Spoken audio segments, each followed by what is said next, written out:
Olá, estou de volta com o terceiro vídeo da série PBE aqui no canal Evolic e hoje nós vamos falar sobre um assunto que é do interesse, ou pelo menos deveria ser, de qualquer profissional da psicologia. Talvez um tema bastante incômodo para alguns, mas ao mesmo tempo muito necessário para qualquer pessoa que atue ou que pretenda atuar na área da saúde mental. A pergunta é simples, mas a resposta nem tanto. A psicoterapia pode fazer mal ao paciente? Se você é estudante ou profissional de psicologia, pode ser que nunca tenha parado para pensar nisso com profundidade, mas deveria, porque essa pergunta toca em algo que é fundamental, que é o impacto real daquilo que a gente faz no consultório. E só para deixar claro, desde já, eu nem estou falando aqui daquele charlatanismo explícito, daquelas práticas duvidosas que às vezes aparecem por aí vendidas como cura mágica. Eu estou falando de psicoterapia mesmo, conduzida por profissionais formados, profissionais experientes, que têm boas intenções, mas que mesmo assim podem causar danos. Esse é um daqueles assuntos que muita gente evita tocar. Durante a graduação, por exemplo, quase não se fala sobre isso de uma forma mais crítica, de uma maneira que realmente busque uma certa objetividade. Existe até aquela crença que a gente já conhece, né? Aquela crença meio mágica, meio romântica, de que todas as psicoterapias funcionam igualmente, de que toda psicoterapia é válida e que, no mínimo, mal não faz. Pode até não ter efeito nenhum, em outras palavras, não oferecer nenhuma melhora para o paciente, mas também mal não vai fazer. Mas será que é realmente assim? Será que isso é verdade? Será que não fazer mal já é automaticamente garantido? Será que a boa intenção do profissional já basta? E de forma alguma eu estou aqui dizendo que existe um jeito certo, uma maneira para você nunca errar.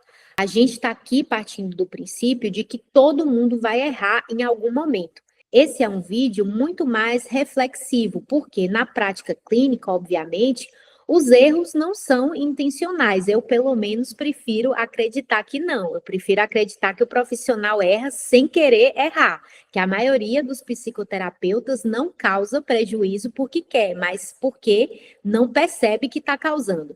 E isso por si só já é algo que deveria nos deixar em alerta, porque quem trabalha com gente trabalha com risco. E por que esse tema entrou aqui nessa série sobre PBE? Porque considerar as evidências é uma forma da gente buscar reduzir a probabilidade de causar danos ao paciente e aumentar a probabilidade de bons desfechos. E por que eu estou dizendo probabilidade? Por que eu estou dando tanta ênfase a essa palavra? Porque não existe uma intervenção infalível, uma abordagem infalível, não existe um método infalível, não existe um profissional infalível. A própria prática baseada em evidências não é uma promessa de infalibilidade, ela não promete te transformar num profissional perfeito, um profissional que nunca vai errar. Aquele profissional que tem resposta para tudo, que resolve tudo, que explica tudo. E se alguém te vender isso, desconfie. Sabe aquelas promessas de explicar tudo? Tudo mesmo, desde a origem do sofrimento humano até o comportamento da sua tia no almoço de domingo? São modelos que se dizem amplos, elásticos, completos e que no final das contas explicam tudo, mas não conseguem explicar, por exemplo, por que eles não podem ser testados. Mas tudo bem, fica uma conversa para uma outra ocasião. Enfim, se tem uma palavra que eu gostaria que você guardasse depois desse vídeo, é essa: probabilidade. Porque quando a gente fala em decisões clínicas, a questão nunca é ter certeza absoluta. Como bem aponta o Daniel Kahneman naquele livro Rápido e Devagar, inclusive se você ainda não leu esse livro, fica aqui a sugestão. Nós somos máquinas de errar, mas agimos como se fôssemos máquinas de acertar.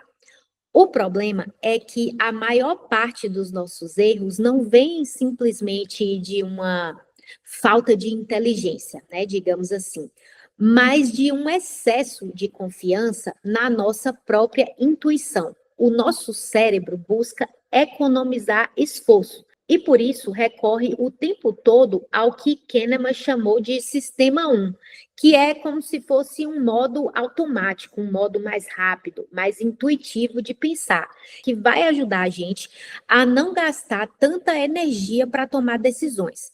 É um modo útil em muitas situações, principalmente em situações mais simples, que a gente tem que tomar decisões mais rápidas, por exemplo, quando você vai atravessar uma rua, mas não é um modo tão bom para tomar decisões mais complexas, principalmente decisões clínicas importantes. A gente tende muito a confiar no eu acho, no eu sempre fiz assim, no comigo funciona, e é justamente isso que ajuda a aumentar a chance de erros. Porque quando você trabalha com pessoas, com sofrimento, com saúde mental, achar que você está sempre certo, que a sua intuição sempre vai funcionar, não é o suficiente. A intuição sem crítica é você querer pegar atalho. E ficar pegando atalho na clínica o tempo todo pode custar caro. Não só para você, mas para quem está ali confiando em você. Então, de um modo geral, o campo da saúde já aprendeu, inclusive a duras penas, que uma intervenção é útil se ela for eficaz e segura. Então, se ela funciona para aliviar um sintoma, mas piora o funcionamento geral do paciente, isso já envolve questões muito sérias. Se ela ajuda em um aspecto, mas cria dependência, gera sofrimento desnecessário, gastos desnecessários, ainda que tenha vindo com boas intenções, ela precisa de questionamentos. E é aqui que entra um conceito que, infelizmente, ainda é pouco discutido na nossa área, que é a iatrogenia, que é um termo que vem da medicina e se refere a qualquer efeito adverso ou dano causado pelo próprio tratamento. Na psicologia, a gente geralmente usa o termo efeitos iatrogênicos, quando a intervenção do terapeuta ou precipita, ou agrava, ou induz sintomas que não estavam ali,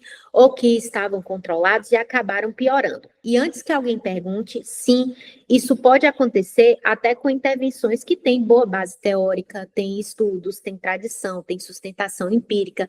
Acontece que nem toda intervenção é melhor do que a ausência dela. Às vezes, fazer menos ou não fazer nada é fazer melhor. Essa ideia pode soar até mesmo estranha nesse nosso cenário, onde a gente é treinado ou até pressionado a sempre ter uma resposta, sempre fazer alguma coisa. Só que vale para a medicina, vale para a fisioterapia, para a nutrição, para a economia, inclusive, onde não faltam exemplos de resultados ruins decorrentes do intervencionismo exagerado e, com certeza, para a psicoterapia.